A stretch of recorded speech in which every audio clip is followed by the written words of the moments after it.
Hi ladies, I'm Pidge. And I'm Moen. Welcome to the Night Shift Court podcast. We are two shift-working fantasy book lovers and love nothing more than leaving reality behind for a bookish adventure.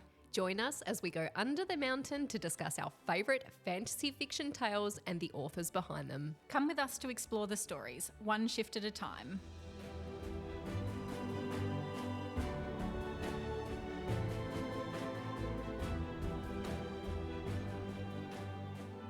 Hi ladies. Hi, welcome back. It's episode 30. Wow. Can you believe it? I actually can't. For 30 weeks, we have been running this podcast and 30 people have listened. And 15 of those times was me. Lauren. No, jokes. Actually, just like to point out that 90% of our audience is in Australia, which I would have expected, but I actually would have expected more. The fact that 10% of our audience is outside Australia and mostly in the US and Canada is mind-blowing. It's special, isn't it? It is. It's amazing. So if you're listening to us, not from Australia, please get in touch with us on Instagram. Send us a DM and just tell us where you're actually from. We can see on the analytics, but we actually want to get to know people who are not in our backyard. Are you Australian living in America, or are you an American who is listening to two Australian weirdos and our Aussie banter? I love it. Oh, I so actually do I. am so incredibly grateful for anybody who listens. I think Yeah. we've discussed before that, you know, even if it was just our mums that were listening, that we would still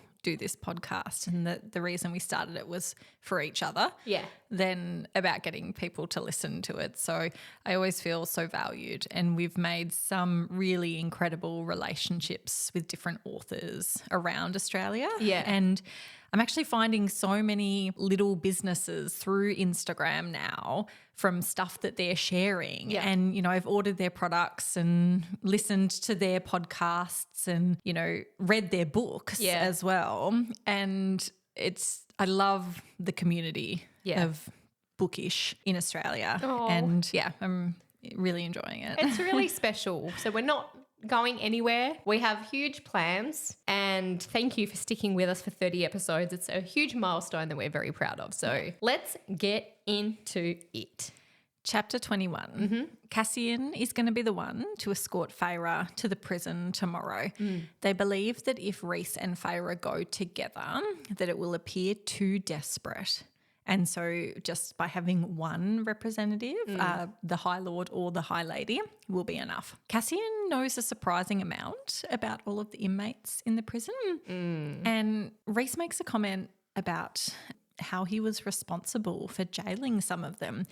And it got me thinking that, do you remember in Mist and Fury when Feyre goes to ask Rhys a question about how the prisoners get sentenced, and he shushes her and says, now's not the time. Yeah, but he never had the time. Yeah. And so we still don't know anything about the prisoners. That's right. And we really don't know much about the bone carver, who's the prisoner in particular, but we also don't know how they're sentenced at all. We don't know anything. No. So I love that sort of stuff. Same. Feyre goes to see Amren and Nesta during their first little lesson, and Amren is showing Nesta how to shield her mind, as they'll be going to the night court with Rhys when he goes. That night, Feyre has a nightmare.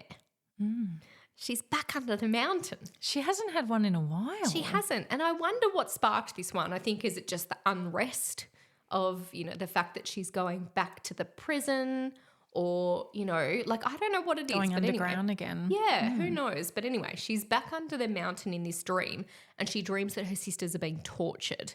And she also is tortured by the image of Amarantha taking Rhys to bed. Yeah, I guess she's kind of moved on from all of that. Do you ever have dreams whereby your husband is like sleeping with someone else, and you wake up and you're like, yeah, fucking asshole, don't you? Like, you know, in like complete not cheating context, just that you're not together with them and okay, they're with someone else. No, but I can. Just me. Okay. Yeah, just you. Yeah. Barry's safe. I do, and I can relate to Feyre's nightmares because I actually had night terrors when I was pregnant. Yeah. Do you remember that can be a pregnancy thing? I think that I remember you telling me this. Yeah. So when I was pregnant with my first, I had horrible night terrors to the point where like sometimes I couldn't go to work the next day because I just couldn't get over it enough, like the anxiety in the morning when I would wake up. Shocking. Yeah, it was terrible. I can't imagine how awful it would be for someone to have it just normally all the time, without being pregnant. But yeah, pregnancy sucks. Amen. Rhys winnows Feyre and Cassian to the prison. Yeah. But before he leaves, he informs Feyre that while she's in there, she'll be unable to reach him. Feyre asks why that is, and he says wards and spells older than Perinthian. Yeah. Big.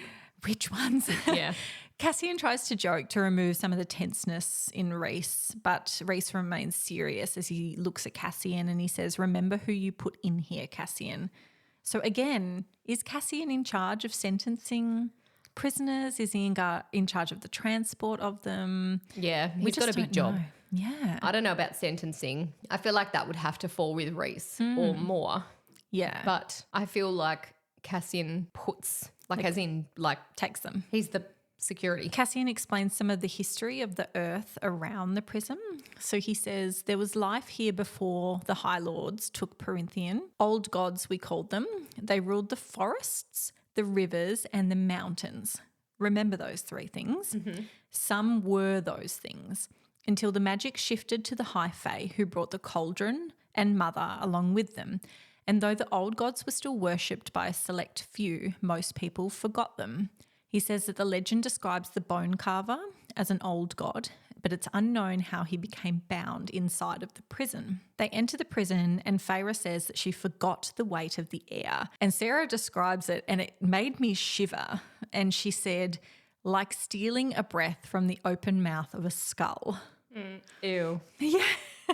Can you picture what the Yeah. air would be like though based Yeah. on that description? I can. Yeah, it's like when your husband rolls over in bed at night and you're facing each other and he breathes out and you breathe in. Hate that. Isn't it the worst? Yeah, and I'm sure that my husband never knows this feeling because he's always asleep Yes. when I'm awake. Yes. Side note, and I will rant about this, and it has no context whatsoever. Go ahead. The other night, 45 seconds from putting his phone down, 45 seconds, and he was asleep. Because I can hear the change in his breath. Yes. And I was like, How do you do that? 2 hours later, Yeah. I was still awake. Yeah. Yeah, I'm the same. I'm the same. You know, I'm the iPad stand and sleep behind me Yeah. with the video blaring. Yeah. And I'm like, Sorry, that is not a vibe. You can have it. I know, good wife. You are a good wife. Yeah, back to our podcast Yeah. and not our husband podcast. So Cassian and Feyre hold hands as they descend into the prison. And in fact, they hold hands the entire time during this chapter. And I love this so much. isn't it sweet? But how do they do it? Do they do it like this? Or do they do it like this? I don't know. Or does he do it like this? Like number 6. I need to know how they hold hands. It's important. Yeah, I agree. But I just think it's so sweet because normally, you know, like you hold hands with someone on the way into a building or something, but then you let go. But Yeah. Cassian's like, no, I'm not letting go of you at I all. don't, but who do you hold hands with other than your child? You? Do we? Like, I would, but do we? okay, I'm going to make more of an effort to hold your hand. Is that what Like you'd like? you link arms with Yeah. people more commonly, but Yeah, holding true. hands is quite like an intimate-y thing. I feel like that was after COVID, or linking arms thing, because you're not allowed to touch other people's hands. Oh, Anyway, sanitizer. yeah, the essence of dirt remains. Delicious. They arrive at the bone carver's cell and he appears to Feyre the same as he had the first time she saw him, only this time she puts together the pieces. The hair and the face and the smile. She realises that she's looking at the face of her and Rhys's unborn child. Oh my gosh. What did you think the first time they went to see the bone carver? Like, did you think, he's just presenting to her as a random child? Yeah, I did not think it was significant. Yeah. I'd thought it was random, and I was like, oh, okay, what? Yeah. Is it just to freak her out? Yeah, Because it's a yeah. little boy? Yeah. Yeah. Like how children are used in horror films to freak people out? That's what I thought. Yeah. But I did not see this coming. No. Yeah. But clearly Cassian sees somebody different as he loosens a growl upon entering. And we don't learn who it is that the bone carver appears to him as, because you would remember the bone carver appears to everybody differently. So Rhys saw Durian last time he saw him. Yep. Feyre saw the child. Yep. This time Feyre sees her unborn child. We don't learn who it is that Cassian sees. But he growls at them. Yeah. So it's someone, Maybe it's me. someone he doesn't like. Maybe it's someone he does like. So the carver inclines his head and greets Feyre. Hi, lady. How did he know? He knows everything at this point. I love when authors use the cover of insanity in characters to develop the plot. Yeah, yeah. I'm a huge fan. And so this interaction for me, I poured over it for hours. I don't doubt that. He turns to Cassian and he says, I smell the wind on you. Again, remember that for later. Yeah. Feyre throws him the last remaining bone of the ACOTAR that she killed in Valaris as his offering, as we like to call it. Yes. And the carver says to Feyre, I smell my sister on you, Cursebreaker. Did you steal from her? Did she weave a thread of your life into her loom? And isn't that interesting? Because if you'll remember, the interaction with the Weaver happened ages ago. Yeah, it was a long time. And he still is saying that he can smell his sister, which is again something we learn, that the Weaver is his sister and that it happened so long ago, but he can still smell her. And also the weaving into the loom. Feyre was grabbed by, she was clawed at by the Weaver on her way up the chimney, right? She didn't otherwise get a hold of her, did she? No. I wonder if there's something, if you've stepped foot in there and you sacrifice something, who would know? The carver turns his attention back to Cassian and says, what if I tell you what the rock and darkness and the sea beyond whispered to me, Lord of Bloodshed? How they shuddered in fear on that island across the sea, how they trembled when she emerged. She took something precious. She ripped it out with her teeth. What did you wake that day in Highburn, Prince of Bastards? What came out was not what went in. How she calls to you, a queen as my sister once was, terrible and proud, beautiful as a winter sunrise. He asks Cassian if he can hear the wind moan her name. Remembering just previously he said to Cassian, I smell the wind on you. Yeah. And now he's just referring to say, can you hear the wind say her name? Nesta. It was at this moment that I put together why Cassian was the one that went with Feyre. Yeah. That Cassian was hoping to learn something about Nesta. There is suspicion because obviously the carver knows everything that's happened, but seemingly is in isolation in the prison. Yeah, just how? Yeah. So if anyone's going to know anything, it's probably him. Yeah. It's interesting that the carver refers to Cassian waking something when it's known that he blames himself for what happened that day in Highburn. So he said, what did you wake that day in Highburn, Prince of Bastards? Almost alluding to it being Cassian's fault that he awoke something within Nesta. Feyre informs the bone carver that the war is upon them, and he answers, and you think I want to go back where we came from. I do not believe it is now anything more than dust drifting across a plain.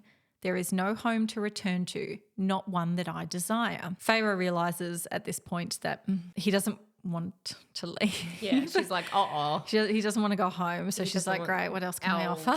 Our plan is coming a cropper.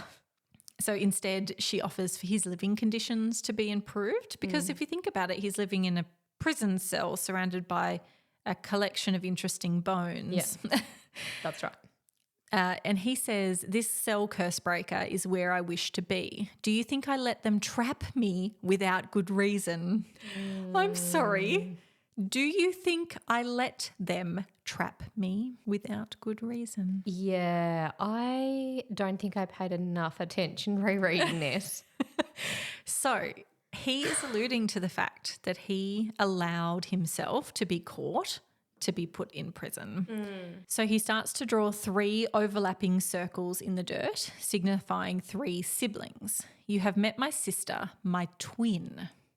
So this is the only other twin in the series apart from Highburn's cousins. Well, nieces and nephews. Dagden and Branner. Your mates. Yeah, my mates, the D. The Weaver, as you now call her, I knew her as Striga. And Striga actually means witch. She and our older brother Karshay, which means deathless, how they delighted in this world when we fell into it. How those ancient fae feared and worshipped them. Had I been braver, I might have bided my time, waited for their power to fade, for that long ago fae warrior to trick Striga into diminishing her power and becoming confined to the middle. Karshay too, confined and bound by his little lake on the continent, all before Perinthian, before the land was carved up and any high lord was crowned. Okay. 3 holes in the wall. 3 holes in the wall. 3 beings. Very powerful. Yeah. So there's actually a huge amount to learn from this quote. So firstly, he is a twin. Yes. And he has 2 siblings, a sister and a brother. He mentioned that they fell into the world, which if you remember in Mist and Fury, they had talked about how there was rips in the fabric and how monsters came through and that Amren was one of those ones that came through. I think that she is indeed one of the things that fell through, the same as these 3. That would definitely make sense. They'd mentioned that Striga became confined to the middle. And as we know, the middle is the wood, the weaver's wood. Karshay, too, confined by his little lake on the continent. You'll remember when I mentioned to remember what Cassian said about the land around the prison. He said that they ruled the forests, the Weaver, the rivers, Karshay, and the mountains. And he is the 3rd sibling. Yeah. And the prison is a mountain. Yes. So I don't think he is in prison. I think he's home. he rules the prison. He's home. Yeah. That's why he's not interested. That's exactly right. Yeah. So he is in the very bottom cell. Yeah. As you'll remember, they had to walk forever down into the darkness to get to him. Yep. So I think his sister rules the wood, his brother rules the lake, and he rules the prison. Yeah, that would make sense. Yeah. The last thing... Do you think he's bound to it though? Like he cannot leave it? Yes, I do. I do think that. The last thing I want to mention from this quote is the Fae warrior that he mentions. So I'll read it again. He said, had I been braver, I might have bided my time, waited for their power to fade, for that long ago Fae warrior to trick Striga into diminishing her power and becoming confined to the middle. Karshay too. So a Fae warrior has tricked these 3, or he's only describing these 2 siblings, and bound them. Similar, you could say that he has confined them, similar to someone else we know who is also bound by a containment spell. He continues, clever, that Fae warrior. Her bloodline is long gone now, though a trace still runs through some human line. So do you remember in the library when Reese was talking about how they would rather burn them and that the libraries then let the humans have them, but there was some halves and that some humans did have magic because they were descendant from a Fae line. Seems as though that's true. Is it Feyre's bloodline? Where's Feyre's mummy? Exactly. This is getting stressful. So as I mentioned before, I super love it when authors seemingly use insane characters to create these breadcrumbs. Yeah. And I love writing these things down and trying to match the pieces together. I love a good mystery.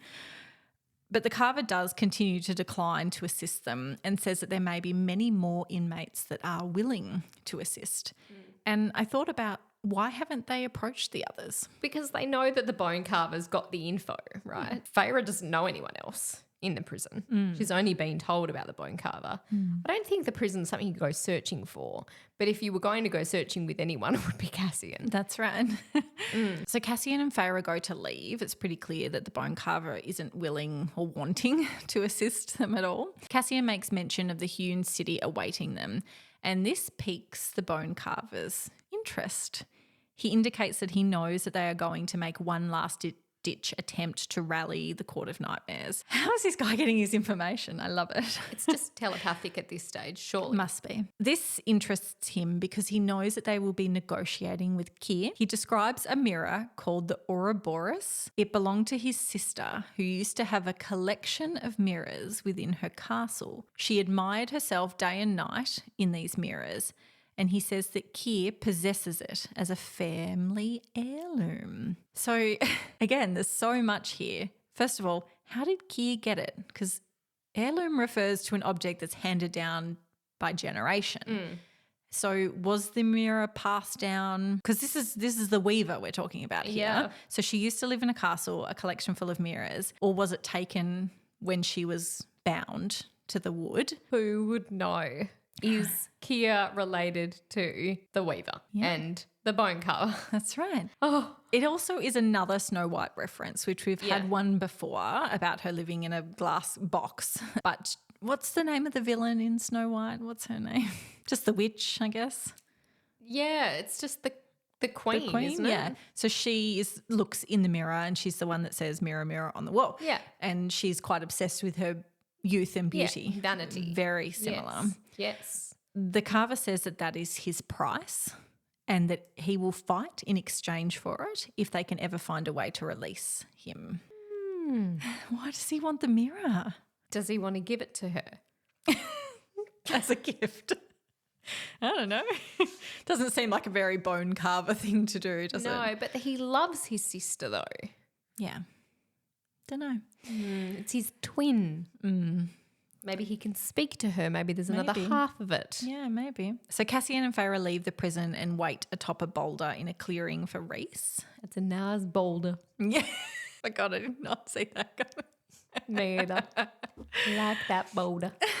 Feyre asks Cassian about the bone carver being a death god, and he says he carves death onto bones, sees their death, enjoys them. It wasn't hard to figure out. And do you remember when Feyre first visited the bone carver and when she went to leave, he said, "I'll carve your death in here." Yes. So does he know when everyone's going to die? I think so. And he carves them into the bone that is offered to him from that person. I mean, it's freaky. He's freaky. This character takes someone seriously freaky to write about them. Yeah, I love him. I know you do. I love them am all. freaked out by all of it, to be honest. The prison gives me the heebie-jeebies. Does it? Okay, yeah. Yeah. No, I'm You're calls to like. Where's my sleeping bag? I'm going to cozy up next to Le Bone Carver and carve bones alongside him. I want to know how to whittle. And I just want to spoon with Azriel. Okay, yep. Good. Manifesting. So Feyre and Cassian discuss why Cassian came along today, and he says he wanted to know if the Carver knew anything about what the cauldron made Nesta into. And Feyre says like calls to like, referring to Nesta and the Carver. And Cassian admits that nothing about Nesta could frighten him. You're going to eat your words. I think he does. Yeah. Rhys arrives and Cassian tells him that he isn't going to like the Carver's price. And Rhys says if he wants the fancy dinner plates, he can have them. So we're back with Elain. Your favourite. Thank you for letting me talk about Elain. I love it so much. She's struggling, as always, but she's struggling in this instance to deal with her new Fae senses. She's having a time. She finds it quite overwhelming. I feel like she's like me when I get overstimulated at work and too many people are talking and asking things of me, and then like the radio's going and that bing, like Avon calling. Like, do you talk in half riddles like she does? Sometimes, yes. Yes, But receiving. I feel like they're half thoughts that come out and then Yeah. my mind changes and it's just, I can't control it. We have a lot of standby Yeah. in our office. So we are with Elaine, and Good. Feyre finds her sitting by the window staring out into the sea, and Nesta's nearby reading. Feyre approaches Elaine, and Elaine says to her, I can hear your heartbeat. If I listen carefully, I can hear her heartbeat too. And Feyre believes that she's referring to Nesta's heartbeat. And I think there's one of two things here. Either that's right, or something is wrong with Nesta's heartbeat and that she can't hear it unless she's listening very carefully. Because you think about it, Nesta's the closest person to her. And Feyre's just walked up to her and she says, I can hear your heartbeat. So why would she hear Feyre's any louder than Nesta's? Because Nesta's been that close to Elaine most of the time. Do they have a heartbeat? It's not Twilight. Oh, okay. Elaine goes on to say, I can hear the sea, which as we know, the sea is not close. No. Even at night, even in my dreams, the crashing sea and the screams of a bird made with fire. So Feyre is starting to figure out that Elaine is cray-cray and needs the pacer team. She is indeed talking in half riddles. She is. She beckons Nesta further away to a stack of books to speak with her, and they begin speaking about why Elaine has come so demented in the last 24 hours since she's seen her. And Nesta says, does she have powers like mine? Knew it. Yeah. They agree to do nothing further about Elaine at the moment because they're going to Court of Nightmares shortly, so they don't really want to get into it with her. But then Lucian enters the room, breaking the rules, mind you, because remember, he's not supposed to be in the library or on their floor. No, he's absolutely not. And Feyre goes into his head whilst they have their conversation. Yes. She's using the justification that she's worried about Elaine, so she's trying to get as much information as possible by entering Lucian's mind, which makes absolutely no sense. But we move through it.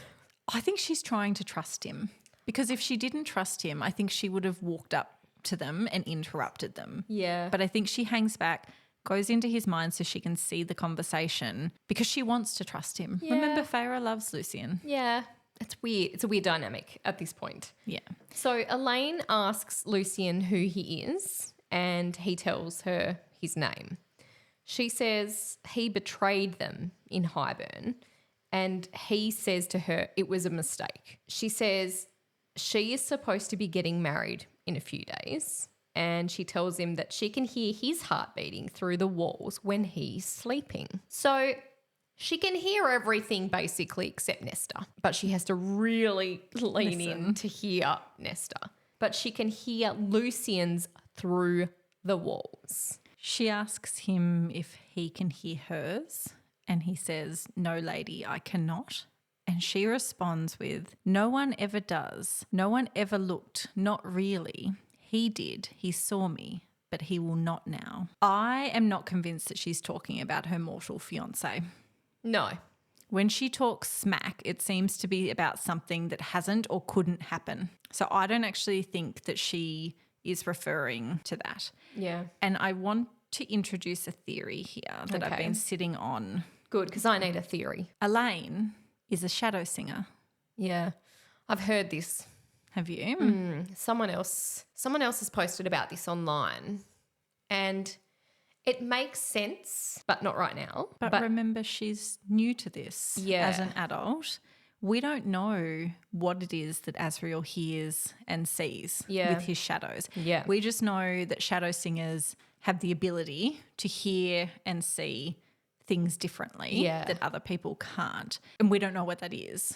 And Elaine is in a very fragile state, learning her new powers, whatever they may be. I support the theory that she is a shadow singer. It's not yet, so we won't talk about it yet, but given that I have read the series, there are a few other things that happen that support the theory. So I will make sure to bring it up when those things occur. So Question then, do you think they are mates? Yes. Lucien tells Feyre they need to get her sister out of this house. Yeah. He's like observed her for a minute and has established that she needs some fresh air. I don't think that will fix her, but go on. Exactly. I mean, some fresh air doesn't help anyone, but that's okay. Feyre says she will send her to the townhouse, and Lucien asks what Nesta is, like what her power is. Nesta says she made the cauldron give something back to her. So I don't know that Nesta even knows exactly how to wield what it is that she took. She just fucking took. She bit down and she took. Yeah. And she'll figure the rest out later. Yeah. Yeah. So I don't know that she has anything more to give Lucien at this point. So Nesta, Elain and Lucien are moving to the townhouse. Yeah. Which, it's a full house for them, isn't it? After Is there such a enough long time. bedrooms? Well, see, I only thought there was 2. Same. But and there's it's already obviously crowded. 3. Are Az and Cass on the roof? No, they live in the House of Wind. Yeah, okay. Yeah. Yeah. So when they do get to the townhouse, Asriel's carrying Elain inside, which is really sweet because like you'd think you'd like put her down, but maybe he tried. She just like stood there I mutely. wouldn't be putting down. I wouldn't be put down either. Yeah. So he offers to take her to see the garden and she nods her head like only once, which is probably the most sense and the most responsive she's been since she's become Fae. Now, Nesta comes crashing in the door requesting to go and find Ralph. Do you get the reference? Or? Yes. Okay. Cassian and Lucien arrive. And so also Cassian, when they were flying down, apparently Nesta looked like she would rather walk off the balcony than fly with Cassian. So she like nudged Nesta towards Rhys and Lucien towards Cassian. So again, he's carrying Lucien for a second time. Number six. Yeah. Feyre jumps, flies herself, can't figure it out. So she winnows into the townhouse and like knocks all the vases over. She's like straightening them up as they walk in.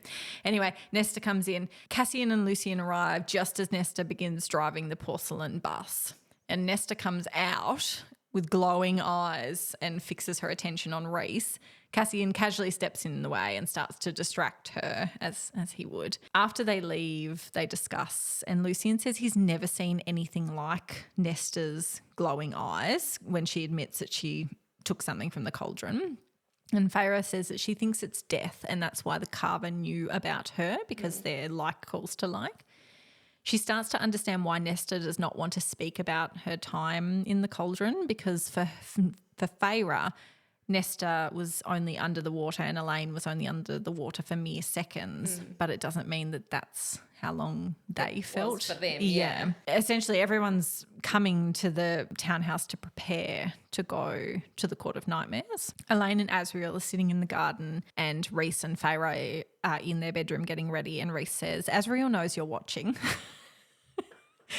That's his shadow singer knowing that Feyre's looking down at them. She starts to question why not make them mates, as in Asriel and Elain. Why Lucien?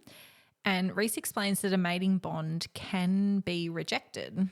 He says that the bond at its base sometimes selects those who would just provide the strongest offspring, setting aside any other sort of connection. Not an indication of true paired souls. So I think this is a little bit about where the theory of Amarantha and Tamlin came in because someone had said that the bond is basically they're your equal. And if we think about it, Amarantha did quite a lot of shit to try and get Tamlin by her side, but Tamlin has also done a lot of shit to try and get Feyre by his side. So in that, they're actually equal. They're not necessarily in love, because the bond doesn't necessarily work that way where it matches two people who are in love. It matches two people who are equal. Yeah. So I think that that's where that theory had come from. Yeah. That's quite well known that Amarantha and Tamlin were actually mates and that he rejected the bond because it can be rejected. Yes. He says that even if the bond is rejected, that they will always feel a tug, and it's usually easier for the females to ignore than for the males. And Rhys mentions that rejected mates can challenge the selected males to fight, which usually doesn't end very well. Someone dies. Yeah. But the action has been illegal for a long, long time in his land. So we know in the Night Court, you're not allowed to challenge your mate's selected male. Feyre and Rhys discuss how Feyre feels like she violated Lucien's trust by going into his head earlier. And she says, I crossed a line. And Rhys says, but you did it to ensure the safety of the people you love, which is something that he would know all about. Yeah, well, he has done exactly that many a time. That's right. We're moving to the Court of Nightmares. So there's Amren, Nesta, Rhys, Feyre, Mor and Azriel. They head off to the Court of Nightmares and Rhys puts Feyre on the throne and tells everyone to bow to her. This is a nice but weird exchange because she's gone from being the whore on the lap to the queen, essentially, on the throne. So Nesta and Amren are off. Yeah. In search of ancient objects. Yeah. They disappear pretty quickly. Yeah, they've gone to have some well-earned practice for Nesta. And Keir, being Keir, says that he knows that they're there to ask for Darkbringer forces to join their army so that they're strong for this war. He knows exactly why they're there. Keir says that he can sympathise with Hybern's cause. That's a strange thing to say, but thanks, Keir, you are a douche. Keir says that he has a price for joining them and he wants Feyre. And Rhys is really unhappy about that. Can you imagine? Now, Rhys reminds him that he can kill him. Isn't that nice? And he says that he knew he'd be hesitant to join them, so he asks for someone to bring him in. I had forgotten about this. Who do you think it is? Who is it? One of my favourites. One of my team. Your boyfriend, Eris. Yeah. Here he is. See, and this supports my theory that Eris is on our side. Yeah. It is becoming more easier to believe. Eris comes strolling through the doors, taking the seat that is left over at the table that was supposed to be, well, I assumed originally it was for Mor's mum, but it's for Eris. That's it for this episode of the Night Shift Court podcast. Join us for next week's episode where we will continue the adventure from ACOTAR's Book 2, A Court of Mist and Fury. Whichever platform you're listening on, we would so appreciate if you could give us a 5-star review. You can follow us on Instagram and TikTok at The Night Shift Court. I hope the night is kind.